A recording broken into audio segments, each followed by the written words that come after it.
What is going on? We are live. Tom Froming here, aka TF Twins is the channel name. We are live. Going to be talking about the trade deadline, a special live stream.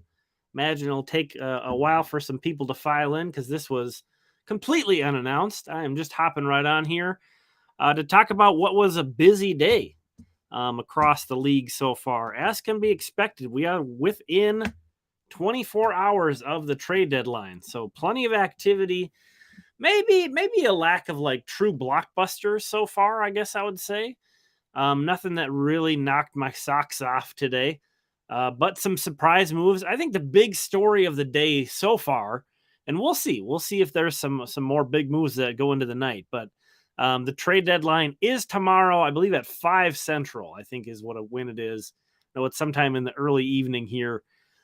So still plenty of time really to get some stuff done. And I think some of the clearing of the inventory today was necessary so that maybe some of the bigger pieces or more pieces can come off the board tomorrow. But I think the story of today has been there's been some more clarity on who's maybe selling and who's maybe buying. And there were some surprises in there, I think. Seattle early this afternoon, it came out that they were going to be listening on Ty France and Teoscar Hernandez, who I think both are guys that the Twins should have some interest in. We have some people showing up, so I'll go ahead and turn the chat on. Anything that you put on there will show up on the screen. Chat amongst yourselves, as always, on these live streams. It's not just me talking at people on these. You feel free to chat amongst yourselves about any kind of trade talk, any kind of trade ideas, your feelings about what the Twins should do. But just continuing on that thought, again, I think the story of the day was getting some clarity. And again, the Seattle Mariners made a reference of some guys that they might be looking at. Ryan, he also agrees with me that those are a couple guys that I think would make a lot of sense for the Twins. And I don't remember on Ty France. I don't think he's a pending free agent, but I know Teoscar Hernandez is. So you might be surprised. And Teoscar Hernandez is not having his best year, but being a pending free agent, meaning he's only got 2 months of team control, you might be surprised at how little it might take to get him. But they traded Paul Sewald today, a really good bullpen arm that they have. So that was a big move. He went to Arizona. So Seattle's a clear seller, which they were sort of on the fence. They could have gone either way. But that's a team that has picked a direction. Probably more surprisingly, the Cubs are who landed Jeimer Candelario, the third baseman for the Nationals. I'm happy for the Cubs for making that decision to add. The NL Central. We talk about how bad the AL Central is, obviously, but the NL Central, really, that division's pretty wide open too. So it's pretty cool to see the Cubs going for it. That might hurt the Twins some that they're buying instead of selling, but good for them. That was a surprise to me. I didn't expect the Cubs to go ahead and make a move. So we're going to talk about some of that stuff. Greg's bold prediction is that Sonny Gray does end up getting moved. And Bill is asking about that too. If you know my take, I don't think that Sonny Gray is getting moved for a prospect or for only prospects. We'll put it that way. Because in case you missed it, I had a video earlier, not too far back, that I gave my example of what I think a good Sonny trade would look like. And basically, it was acquiring the right-handed outfield version of Sonny Gray and a prospect, which in this case, it was Gray going to Arizona for Lourdes Gurriel Jr. and one of their prospects. His name escapes me now, but that was a guy that I thought would maybe be like a top 15 Twins prospect, I think. So, we'll see. I think the Twins... I would be very surprised if the Twins do any kind of sell moves, but it wouldn't surprise me if they make sort of a lateral move like that, sort of like the move they've already made. The Twins have been quiet today, and you guys might be a little bit quicker on seeing any kind of breaking stuff than I do. So again, with the chat too, as well as chatting amongst yourselves, definitely give me heads up if you guys see anything come through here, especially during my little monologue that we opened with here. Just going to be chatting for a while before I really check in on anything. But yeah, I think, the Jorge Lopez trade, that wasn't a clear really buy or sell. It was just a refresh. It was things aren't working with this guy. We're going to send him out and bring in a little bit more certainty in Dylan Floro. And so I don't think that was a buy or a sell for that trade. I think that the Marlins can think they got a higher upside guy with more control, and the Twins, I think, got a little bit more certainty in that deal. So it really all depends on which profile you're looking at more. Which of those two things do you find more attractive? And I understand why the Twins found Dylan Floro attractive in that situation. So that's where I could see a potential Sonny Gray trade happening. I don't think it's impossible, but you don't see trades like that a lot. Baseball trades, so they used to call them, at least, where it's not a buy sell. It's two teams that have sort of the opposite needs, and just sort of having one that works out to where you're trading a major leaguer for a major leaguer. I think it could happen, and I think this front office is creative enough to be able to pull that off. I think you could. It's not as if you're going to replace Sonny Gray. It's not as if you're not going to skip a beat if you put Louis Varland in.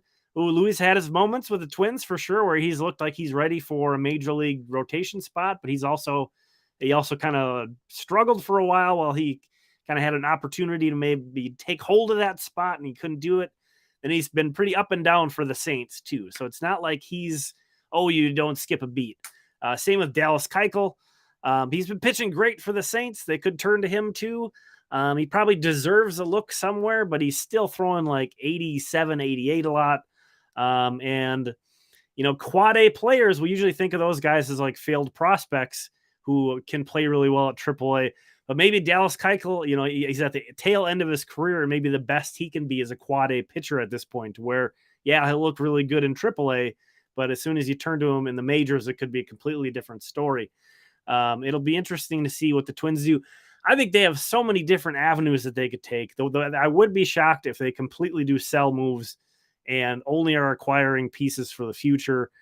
The division is wide open. We're going to talk about, I have this up, this Cleveland trade is kind of the first topic I want to discuss, but should call out, today was Member Monday, so any channel members out there, that's a YouTube membership. It's all right here on YouTube. Starts at $1.99 a month, and that gets you an extra video every week from me. We talked about some trade candidates. Some of these guys already got traded today. I talked about Mark Canha. I talked about Jeimer Candelario. Both those guys got traded today. But I also talked about some of the guys in the Twin system, and not just like your AAA guys that aren't doing well. I talked about some actual prospects in the Twin system. Some of them are, competing for Twins minor league player of the year, probably, who I think they could afford to trade, that they have enough, there's surplus in the positions or the player type or in the right trade. Of course, none of these names were guys that I was trying to get off the Twins, but that was a discussion that we had earlier today. All right. And just jumping over the chat, I'm not able to keep up with everything in real time, but I see Ryan is catching my eye here, asking if there's a possibility where we could see Brooks Lee in the majors in September. I think there is. The whole infield situation, and this is maybe a good segue to talk about, trading and how there are excess guys in your system almost at all times. Now it's your front office's job to identify the right guys to keep and the right guys to deal from that excess, which is not always easy. But if we look around the infield, I mean, it's already sort of going to be, even with Jorge Polanco moving to third base, which I think is just the coolest thing ever, that he was open to doing that. Royce Lewis is going to be back on this team. So once Royce gets back, you're already trying to figure out how the infield's going to work out at that point. So if we want to talk about trying to fit Brooks Lee into that mix, it gets even messier. I don't think Royce is going to the outfield this year. Maybe somewhere down the road he'll get back out in the grass, but not this season. So that's not in there. Brooks Lee's never played in the outfield since, maybe he did a long time ago in college or in the summer league or something, but If he has, it's been a very long time. So he's not an option out there. So they already have a lot of infielders for a lot of positions. And maybe this is why Jeimer Candelario was not, I thought he would have made sense for the Twins just as a righty bat. But maybe that sort of feeds into maybe why they weren't as, I wouldn't say interested. They didn't acquire him. We don't know how interested they are. That's something to keep in mind today. This front office has been very good at kind of preventing leaks or rumors. For the most part, there have been a few situations where things have kind of dragged on and rumors have swirled for a while. But I wouldn't read anything into a lack of whispers, a lack of the Twins being connected to guys really meaning anything right now. Yeah, Miranda. I've slipped my mind. Miranda's hurt. He has a shoulder injury, so he is also injured. So he's another guy that's going to factor in potentially to that picture somehow. So that's another tricky thing about the Twins. It's not as if they don't have options at a lot of these positions. And in fact, again, they have excess. How many left-handed hitting corner outfielders do they have? Too many. So it's an interesting situation to be in. I think but they need help hitting left-handed pitching, and they need bullpen help for sure. You could do potentially both of those things on a pretty minor deal. I've got some notes over here and some names that we're going to check out that I'll throw out there. Even after today, there was so much activity today. Oh, geez. The whole Sonny Gray Rocco thing is so dumb. Honestly, sorry. I don't think there is any. I don't know where that's coming from. That's very silly. I don't buy it at all. Some people suggest that Sonny Gray and Rocco don't get along. It's silly. So the one trade that went down that impacts the AL Central race the most is the Guardians traded Aaron Civale. The Guardians, who are a half game behind the Twins, they are very much in the thick of things in the AL Central. Traded Aaron Civale. Guy's been pitching really well. Before I kind of talk about why I'm surprised about this deal, I will say, we've seen a lot of Aaron Civale being in the division, and I don't think he's as good as he's been pitching these last 2 months. He made a couple starts in April and then missed the rest of April, all of May. He's been back since June and July and has been amazing. Aaron Civale, he's got the fourth best ERA among qualified starters since the start of June, a 2.24 ERA since the start of June. He's also 9th in innings pitched over that stretch, 12th in WHIP. So he's been tremendous for Cleveland. So there's kind of two different sides of this conversation with this trade. The first one is they're trading the guy who's been their best pitcher for the last couple months in Aaron Civale. So in the immediate, I think this is making Cleveland worse, and by a pretty good amount. This is not a deal that you make if you're trying to catch the team that you're chasing in the division. So Civale's been pitching great. On the other hand, there are some numbers. He has a sub 20K percent. He's only striking out about 7 per 9. Dude can spin it. He's not really overpowering. That's maybe not his game, but I think and we've seen him pitch not well. We know Aaron Civale.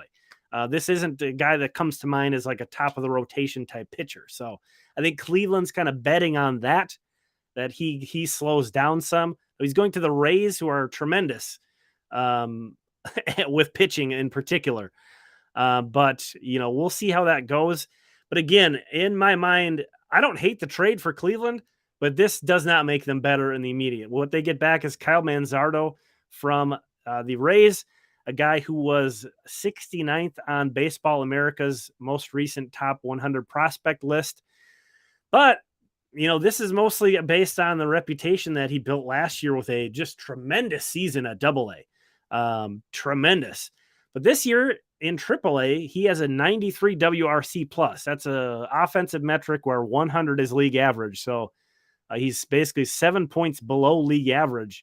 He's been with the Rays. But this is such a typical Cleveland bat. He's a super high contact guy, not a ton of power, but he doesn't strike out a lot, draws walks. So kind of a perfect type of, if you think of a Cleveland hitter, Other than only being a first baseman and not being able to run, Kyle Manzardo kind of fits that bill perfectly. And again, I think his profile is down a bit. So I think this is sort of a sell high, buy low for Cleveland. So if you zoom out, I kind of like the overall strategy of that, outside of the fact that they're a half game back in the division. That makes it really, really tough. I think, and I saw a lot of Cleveland fans I follow on Twitter were having a hard time making sense of this, especially because they have Josh Naylor, they have Josh Bell, who I think has a player option for next year.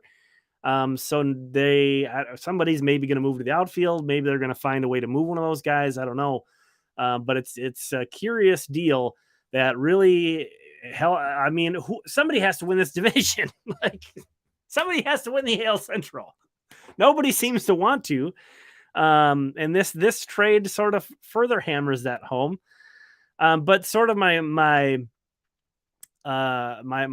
throwing salt at Cleveland, what I would point out that Chris Williams, who plays in the exact same league as Kyle Manzardo, the Twins first baseman in AAA, his OPS is 114 points higher than Kyle Manzardo's this year. Now, they're not comparable.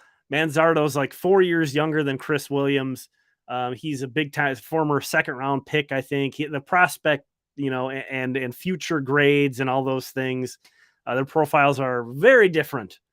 But I just want to hammer that home that I think it's a tough sell. It's a very tough sell to Guardians fans,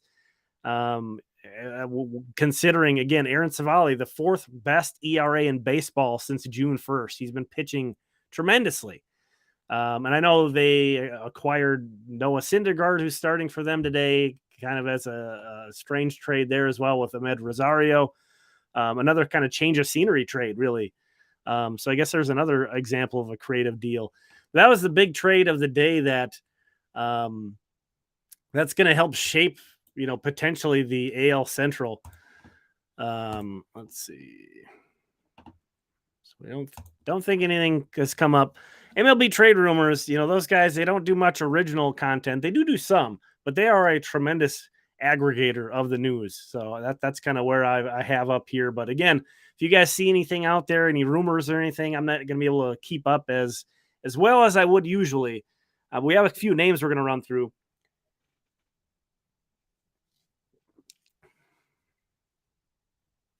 I think it's silly to just assume that the Twins wouldn't win a playoff game. I don't know that this.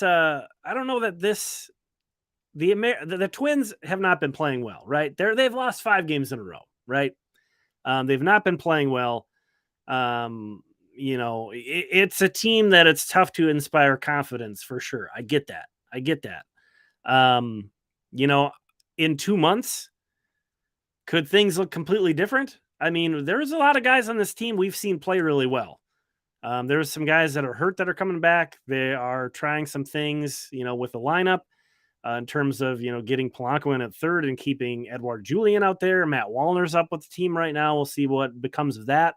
Maybe they'll move Max or Gallo in some kind of a creative deal that helps one of those guys stay up. There's a lot of guys that have shown flashes, and I don't think they're hopeless.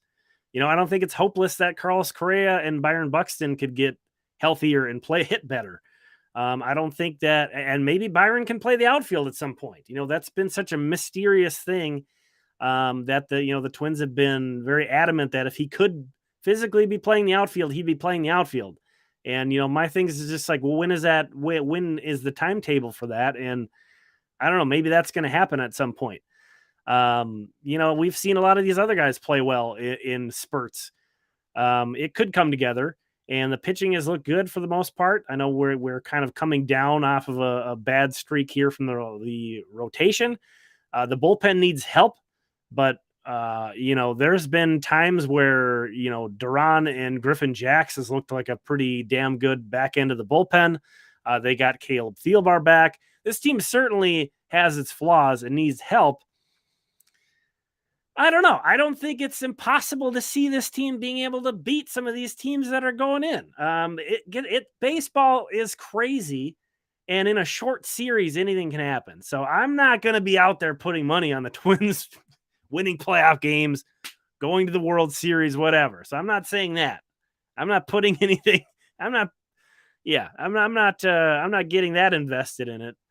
But I think this team is good enough, and I think they have a direct enough path to winning the AL Central. The Twins should be trying to add something. Now, I'm not saying like let's shop Brooks Lee and see if they can make a big splash, or Emmanuel Rodriguez, or Edouard Julien, or whoever. No, I'm not saying that they should push chips into that degree. I don't think. I mean, this division's been terrible, absolutely terrible. That makes it even more frustrating that the Twins haven't been able to take advantage and create some separation between them and Cleveland, when Cleveland's like actively, not trying to. I mean, it's not like they're completely tanking or something, but they made that deal today. It was definitely more of a future move than a now move for sure. So yeah, I mean, I get it. But I think the Twins should be adding something, and that's what we'll talk about. Mention that a little bit with the Teoscar Hernandez discussion, that it's surprising sometimes these guys who are pending free agents, so you're only getting them for 2 months. Sometimes it's pretty surprising the lack of market those guys have, or the modest returns that their teams get for those guys. One of the things I talked about in the Member Monday video was who I think is like the ideal kind of piece for this team offensively. And he's not a rental. So that's the one sort of fly in the ointment there. I'm not sure what it would take to get him. But Lane Thomas of the Nationals, I saw somebody mention him in the chat. I missed who that was. But whoever that was, I agree that Lane Thomas kind of feels like the perfect fit for me. And there's maybe a thing where the market might not be that great, because Lane Thomas is such a platoon bat. He's like one of the top 10 hitters against left-handed pitching in baseball. And it's not just the thing that's been this year. He's been really good against lefties for like his whole career. Tremendous. I think he's got like a 900 OPS against left-handed pitching in 430 some plate appearances over his career. So there's a good sample of him being really good against left-handed pitching. Can play centers, probably a little bit better in the corner. Runs pretty well, has a good arm, but crushes lefties. The Twins really need somebody like that. Would add some athleticism to the team as well, which I think is always nice to have. So that's the guy, but he has 2 years of team control after this season. So I don't know. We saw last year that was, I understand a lot of people are kind of hesitant about buying too, because they remember last year's trades and how poorly they've gone from last deadline. But that was a starting pitcher with a year and a half of team control in Tyler Mahle. That's going to be a lot. That's always going to cost a lot. And then it was an all-star closer with like 3 years of team control in Jorge Lopez. So once you have multiple years of team control, that's when I think the prices kind of go up, because you're not just buying a piece for now, you're also buying a piece for later. So Lane Thomas, I'm not sure what his market's going to look like. Those extra years of team control might honestly push him the price past what I feel like maybe the Twins should do. Because I can get that. I can get the people who are hesitant about this team buying and don't believe that they can do anything. So I'm also not ready to like give up a lot of the prospects, that, are coveted. But there, again, like I said, there's always excess pieces. There's always a lot of guys. There's also, as much as I'm a prospect guy, and anybody that watches the channel knows, we're looking at minor league highlights every day. So these aren't even just names on a prospect list for me or you guys who watch. We see these guys all the time. Some of these, I fall in love with some of these players. It was tough to, Christian Encarnacion Strand. That was a tough one to lose. We were looking at him every day last year.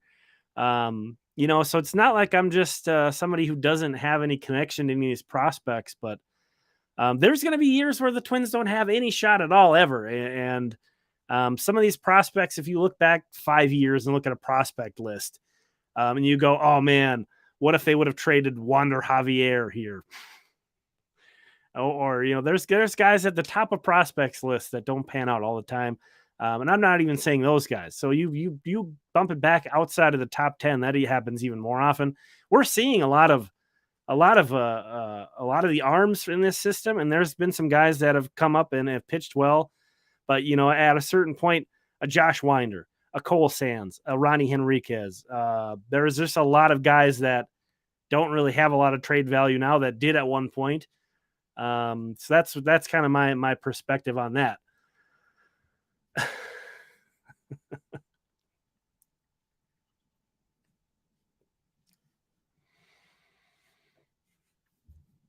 Yeah, I would say I'm seeing Greg once again comments that Larnach feels like the most tradable outfielder, I suppose. I mean, I don't know. It depends on the team. It depends on the team because I do think it might be hard to see from our perspective, but I think Max Kepler and Joey Gallo both have markets. There's a team out there that has the opposite problem of the Twins, and they can't hit right-handed pitching. I don't know that team off the top of my head, but that team would probably look at Joey Gallo and be like, "Oh yeah, he can play.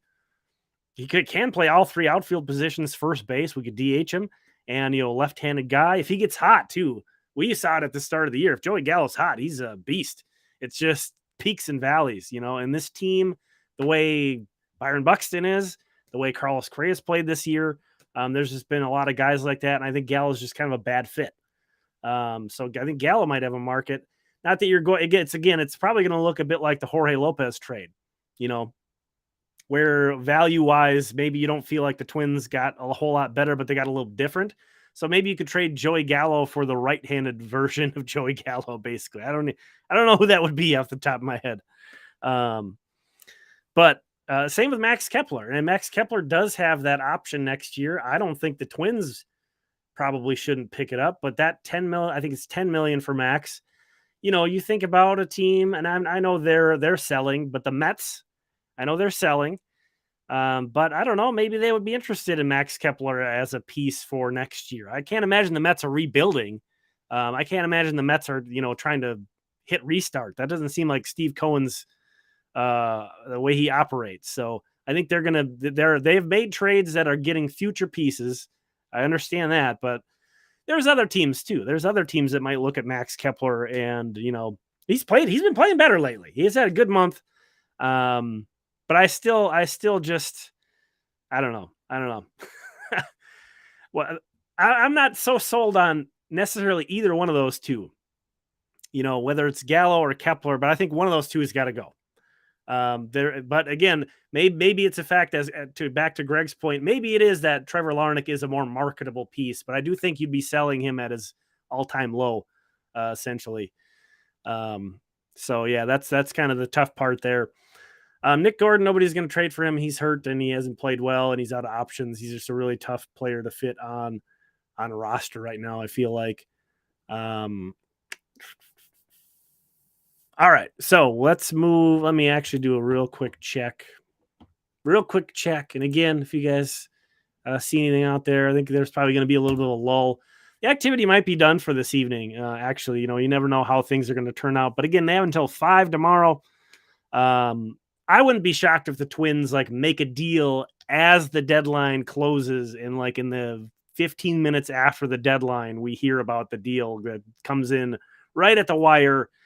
Because I don't think they should be motivated to push. I think if you're making a trade today, you had to potentially push a little bit outside of your comfort zone to convince that selling team to say yes and not to say, well, let's see if we, some inventory clears in the market. Maybe another seller comes in. Maybe another team gets desperate. No, you're having to push that to the point where the seller kind of caves. Okay. I don't think the Twins are even in a position where they want to do that. The Twins are in a position where they want to upgrade, make this team better. But I do think they have to be focused right now on getting good deals, getting good value on these pieces. So it'll be interesting to see what happens. There are a lot of guys that I think would have fit well in the Twins that win today. But there are still some guys. Lane Thomas, I mentioned. Teoscar Hernandez, I mentioned. Tommy Pham, I think, has come up in the chat as well. He's another guy just in terms of fit that would really work. He's having a tremendous year. I'm not sure what his market. I'm not sure if he's going to be valued to that performance. And then again, he's a pending free agent, so I don't think it's going to be crazy to get Tommy Pham what it's going to take. Another name who's not performing particularly well at all, but is hitting left-handed pitching is Jurickson Profar for the Rockies. That certainly wouldn't be like a big move, the needle move, getting Profar, but he's a pending free agent, so it'd be very cheap. And again, he's hitting lefties well. Playing in Colorado, that can be a tough adjustment for some guys because the way pitches act basically in Coors Field is completely different than on the road. So you get this kind of Coors hangover effect. Not that he was a superstar for San Diego or anything, but that's just a name, again, that I don't think it would cost. If you're worried about giving up prospects, that's one that I think could fit on the Twins and also not cost you a whole lot. The bullpen, of course, there's always a lot of bullpen arms. Brooks Raley, I think that's not I don't know if anybody's mentioned that, but that's a name that just makes too much sense as a left-handed pitcher, who should be available.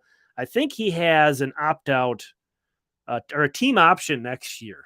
So that's pretty nice. Adam Ottavino is another reliever. These guys are getting up there in age. Brad Hand, who hasn't been pitching real well for Colorado, but I think you get him out of there. He also has a team option for next year, just as a second lefty. Again, this is to lengthen the bullpen and, give you an option and not have to throw Giovanni Moran out there so much. Brent Suter is another guy on the Rockies who was a pending free agent. Jose Cisnero on the Tigers is a pending free agent. There's just the bullpen is, I just feel like the slam dunk spot where the Twins should be able to get, like Michael Fulmer, like when they grabbed Michael Fulmer. It shouldn't take a ton, and there's an inventory out there. Because a lot of these teams, especially the ones that are far out of it, I mean, you don't want 2 months of, Brent Suter or whoever, any number of these guys. And those guys can help out a Twins bullpen. There's a lot. I think they could probably specifically more use a lefty. Now that Caleb Thielbar is back, I feel better about that spot, but still I think a second lefty would be good. But even another right-hander. I mean, they just need another reliable piece or two out there, I think. Could go a long way.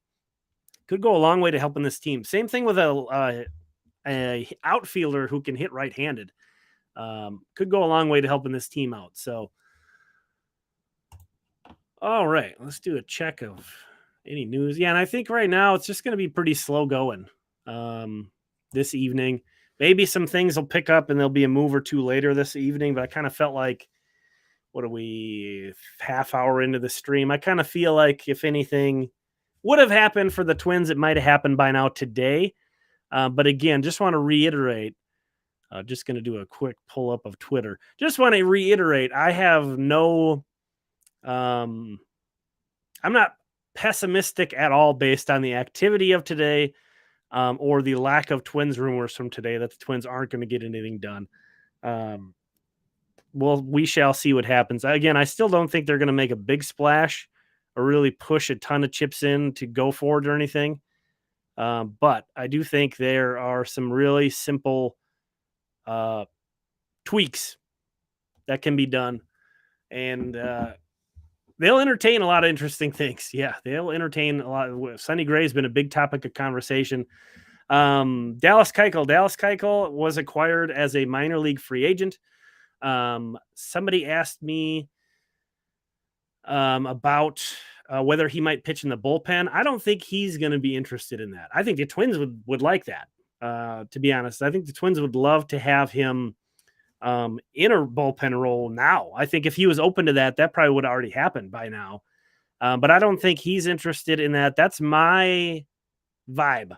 I'm not basing that off of anything that I heard or anything that I've read anywhere, but I just think Dallas Keuchel was almost retired, and he probably kind of came to grips with his career being over at a certain point during that time, and probably would maybe rather go home than try to figure out how to pitch out of a bullpen. I don't know. Maybe he just wants to get back into the majors.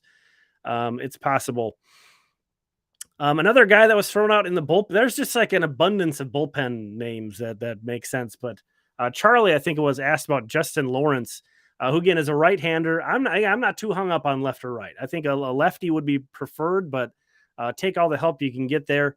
Yeah, he's having a great year. I was trying to look up his free agent status. That's what might kind of push him outside. I think he has quite a bit until he's a free agent. So that's good. That's a good thing.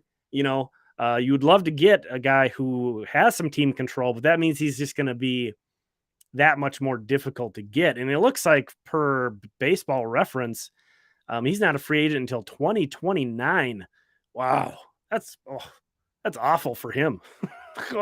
28 years old, and he's not going to be able to get a free agent payday until 2029. Just based on how long it took him to get to the majors. Rough. But yeah, I mean, that's an arm that would be great. A 2.89 ERA. This is Justin Lawrence of the Colorado Rockies we're talking about here.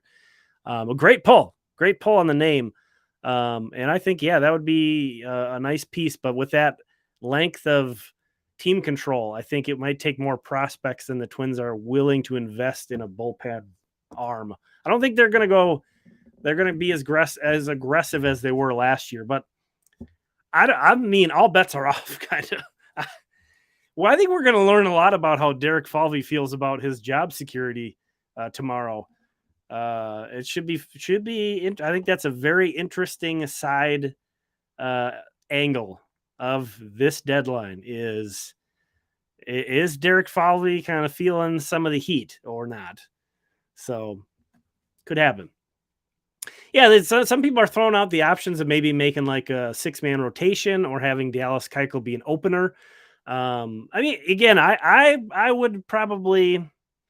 I'm not super confident that Dallas Keuchel is going to be effective in the majors. We'll just put it that way. He looks a lot like he did after his last good season. He looks a lot like he did when he was getting his teeth kicked into the majors. Is it worth a look? I think, yeah, I mean, why not? Yeah, if all that happens is maybe you give him a couple starts, it doesn't work out, and you DFA him and he gets to look for a new opportunity, there's not much harm done there, hopefully. So yeah, I'm not saying I'm against him getting a look, but I wouldn't be actively, trying to trade Kenta Maeda for example, because we'll just put Keuchel in there and kind of think that you're going to get the same kind of performance. I would be a lot more confident with Louis Varland than I would with Dallas Keuchel, but he's an option. I mean, that's depth. That's depth they didn't have. I would say I'm more confident in that than Aaron Sanchez or Derek Rodriguez or some of these other guys that they've had in that kind of a role. So, and I think it's really cool and commendable that he is back. I think he's like 35, couldn't find a job, is willing to pitch in AAA and earn a job, and he didn't opt out, sticking with the Twins. I think he might have had a second opt-out coming out soon. So I think that's really cool. I think that's cool. A lot of guys are not interested or willing to throw in the minors. They want a major league job or they'll just stay home. And that's fine. These guys, especially when they reach their mid-30s, hey, maybe you got a family, whatever. You made millions in the game. You do you. But I think it is cool that Dallas Keuchel is going after it, and I'm rooting for him.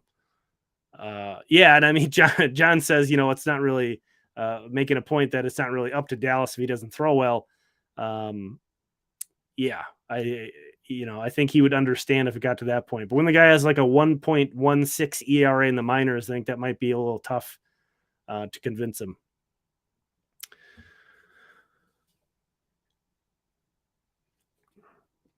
I don't think the Twins want another left-handed hitting outfielder. But at a certain point, some of just kind of catch up on some of these older chats. Like I said, though, at a certain point, at some point, like a refresh might just be worth trying. They might make a trade in the next 20 hours or whatever, in which you look at it and you'd be like, well, are they really better? No. Are they really worse? No, they're just different. And they've done that a few times. I sort of felt like that with the at the time with some of the trades they made in the 2021 offseason.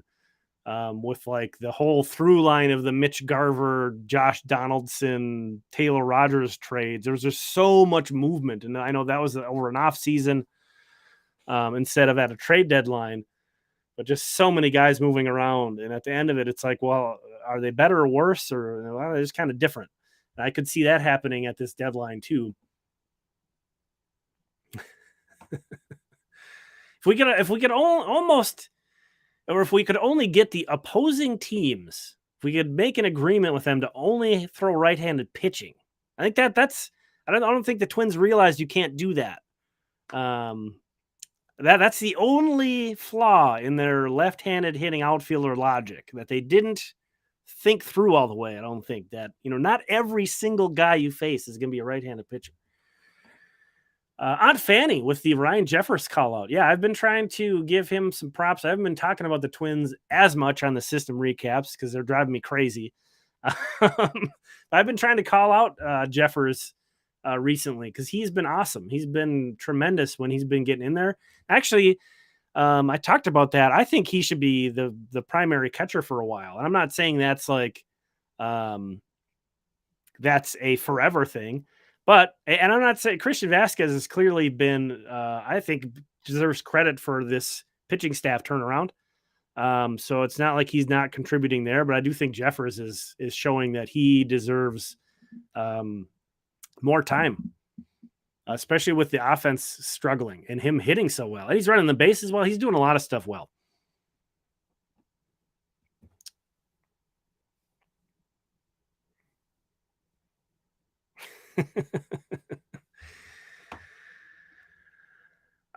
No one's going to take Buxton for a couple top 100 prospects right now. Just with his health being such a question, I don't know why anybody would do that.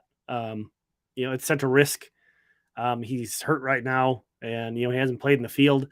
I don't think that doesn't mean that his contract is some kind of an albatross forever. I think there's good reason to believe that both Carlos Correa and Byron Buxton are going to get past both of their slumps at some point. And now maybe we don't see that this year. It might not be until 2024 or whatever. But I don't see any reason to think this is the doom that these guys are done, especially given their ages. But I also don't think there's not going to be teams that are going to look at these guys as buying opportunities right now. That's just not, I don't think that's going to be a thing. I think you don't see that very often. I know the Twins found their way out of the Josh Donaldson contract, but that was kind of a different situation. Yeah, different numbers, different situation, different kind of person, different kind of trade. I think the off season also is a bit of a different situation. Anthony Prado's trade value. And this is a thing I talked about. This was a topic of discussion on the Member Monday video ever so slightly, but one of the things that I'm looking up on some of these guys, especially who've been around, is their Rule 5. No, not Anthony Parto. Rule 5 draft eligibility. Because that's a big factor in some of this stuff when teams are trying to figure out roster construction. So Anthony Prado is Rule 5 eligible. Does that mean I think he might get taken in the Rule 5 draft? I don't know. He's having an incredible run in AAA. If let's say he keeps this up for another month, guy plays infield, guy plays outfield, you could see a team being able to put him on the bench pretty easily. So he's a guy that if you're acquiring him, you're already having to try to figure out, okay, how do we fit him on the 40-man roster next year? I think that impacts his trade value some. He might be a guy that could get you like one of these relievers who's on an expiring contract. I love Anthony Prado. That would make me so sad, but I would get it. Because again, if we are trying to figure out what, how is Anthony Prado going to fit in? This is the kind of the demoralizing thing about prospects. If you try to figure that out, like in a team where you've got Correa forever, there's Julian, there's Polanco still has another year that's completely reasonable. Miranda's in there somewhere. Brooks Lee's in there somewhere. Nick Gordon might be in that picture somewhere. We mentioned Austin Martin is in that picture somewhere. like it gets really hard to try to figure out where a guy like Anthony Prado is going to kind of crack in there. But that's just all the more reason to pull for that guy. Guy plays his guts out all the time. I love Anthony Prado.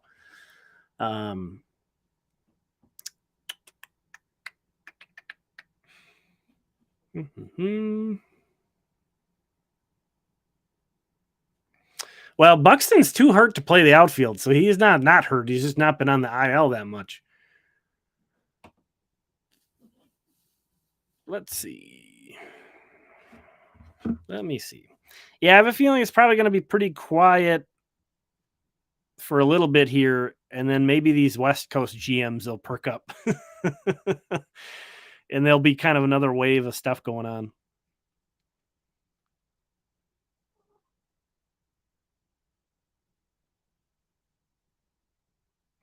So yeah, I don't see much. It was an active day, though, to be expected. The day before the deadline, you figure some big stuff's going to go down.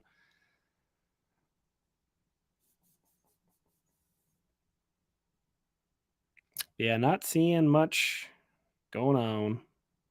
Oh, it looks like the Cleveland's already fixed Noah Syndergaard, so that's that's great.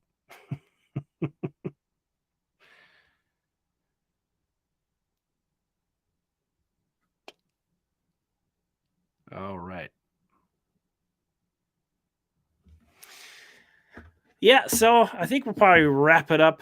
The exact time, I'm pretty sure it's tomorrow at 5 p.m. Central Time, the trade deadline. I should double check that. Because I think it used to be 4. And if anybody knows for sure, they can share as well.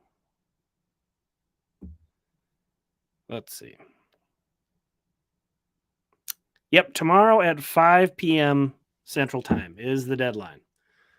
So, again, I think the Twins are going to probably drag this thing out at this point, and especially because I'm not sure what's going to happen. I'm not, but I suspect, at least I think the most logical thing for them to do is try to get that right-handed bat, try to get a bullpen upgrade or 2. I would prefer 2, and to try to do that with the least investment possible, because I do think they should invest more in this roster to give it a better chance.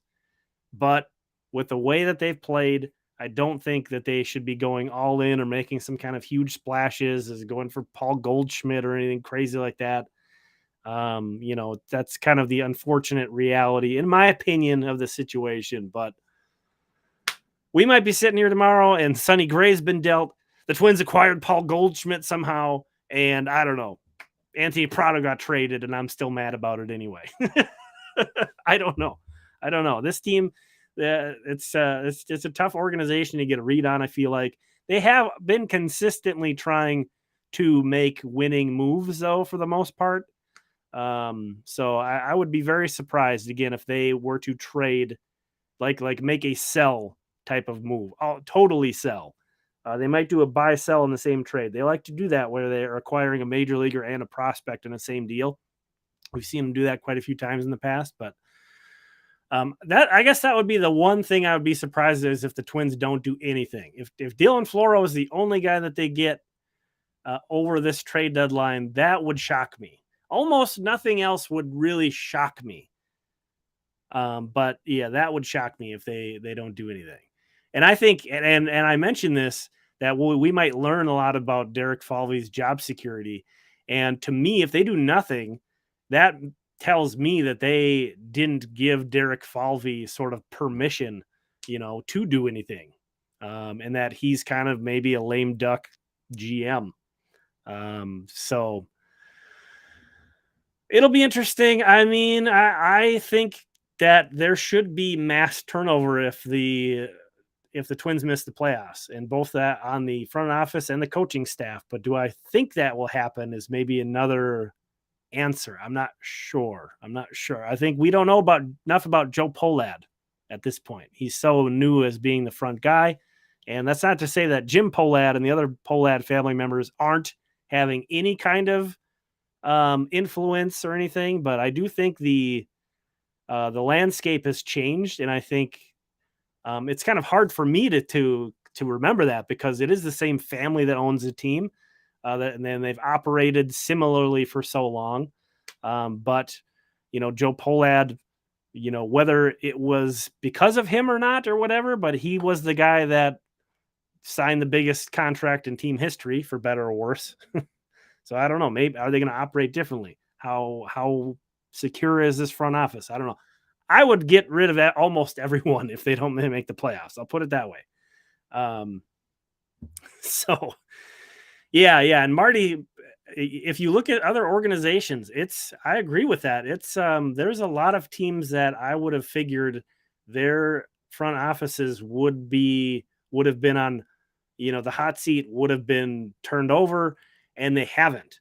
When we're in an age of baseball where the New York Yankees, and that's a similar situation where there's been turnover at the ownership level, where the New York Yankees have like a really long-standing front office and manager, and there's been hardly any turnover. It's kind of a different. There's other places too that I'm kind of surprised haven't made any moves. So we will have to. Hopefully, we don't have to have that discussion. The Twins missing the playoffs. That's that we've taken a turn. We've taken a turn here, folks. We'll cross that bridge if we get there. But as of now, we're within 24 hours of the trade deadline. We can sit here and say, baby, it's coming. It's coming. I'm smelling money right now. I'm smelling the two fixes, the saviors. We got Don Baylor and Steve Carlton coming, baby. That's right. That's what we're ending the night with. Delusion. So I'll be around. I will be around tomorrow. I have a loose schedule tomorrow, so I should be able to potentially even live stream if the situation calls for it. So be on the lookout for that. Really appreciate everybody hanging out. This was great. Again, thanks also for talking to everybody. Aunt Fanny, thanks for the good chat. Some good stuff coming there.